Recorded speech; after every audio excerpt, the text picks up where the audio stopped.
All right, everybody, welcome to episode 6 of Adventures in Inbetweening. Today, jumping right into it here, we're talking about perspective. Now, the first thing I'm doing here is I'm working on this hand. This hand that I'm in-betweening from one frame to the other. The first frame, the hand's pretty far away from us on screen right there. On the second frame, it's pretty far away from us on screen left. But I want this hand to come towards us in perspective in between those two hands. So I'm doing the hand first, because that's going to affect a lot of the rest of the drawing. And now I'm starting to work on the tail, working on the basic construction of the head, always starting with the sphere, and then the angle, getting the basic position of the eyes, the nose, the teeth. I'm going to be coming back to that head later on and cleaning it up further. Flipping, flipping, flipping. You can see that I'm flipping between the red drawing is the earlier one, the green drawing is the later one.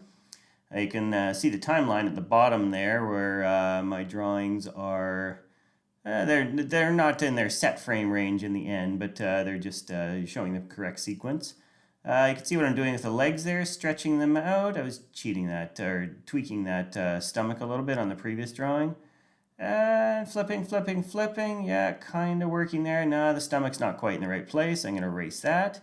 A lot of times it's just putting down a rough, flipping it, and then adjusting it, seeing what works, seeing what feels the best flipping between the drawings. Flipping is just an indication of how it's going to look in the end.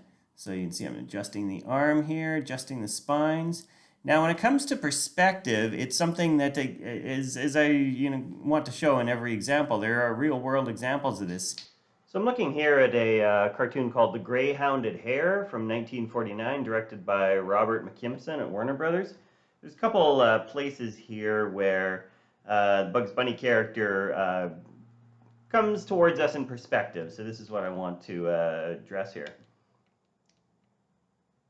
First is this part here with his face, and you can feel it more than you can see it, but it's extreme enough that when you go through it frame by frame, it looks really funny. And it's playing up to the idea that he's in a three-dimensional space here, getting closer to us and then getting further away from us, even though it's a two-dimensional cartoon. And I remember going through this when I was in animation school in 1995 when I was 24 years old, and thinking that's amazing. I mean, this is basically compensating for the fact that we have 2D drawings by giving us these three-dimensional tricks and cheats. And it's just so fast that it goes by without us really noticing it unless we're looking for it. Here's another example. And this is with Bugs Bunny's hand coming into the screen here. So it starts out far away, nice and far, comes towards us. Boom! Suddenly this hand is coming towards us in perspective. We've got this massive thumb here and these fingers dragging really nicely. And then we have a couple of multiples here that are just empty with a bit of dry brush on them, aren't fully painted. And it's over just like that. It's just enough, again, for us to feel it, not necessarily see it. And there we go. All right, so obviously I'm not Robert McKimson, and my character here is not any Bugs Bunny.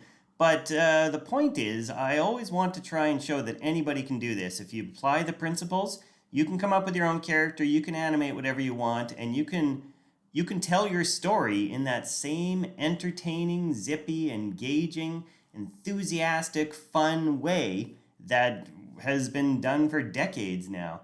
Just going back into the drawing here, you see I'm working on the feet. The feet are rotating there, rotating them on the heels, getting that arm a little bit higher up.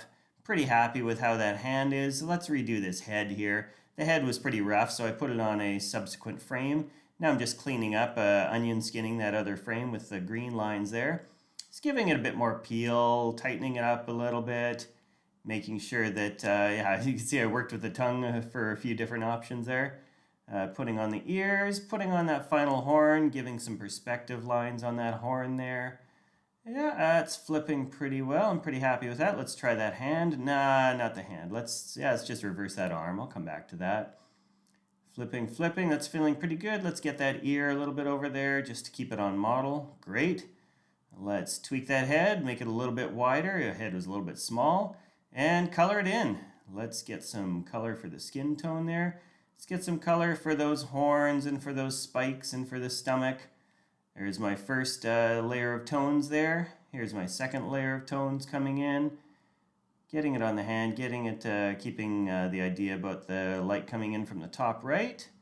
Add some highlights to the eyes there. All right, flipping slowly through them now. Yep, I'm feeling that. I'm liking the perspective on that hand. That's transitioning pretty well. I might rotate that hand in the end, but I like it. It's feeling pretty good. Thanks, everybody. See you all next time.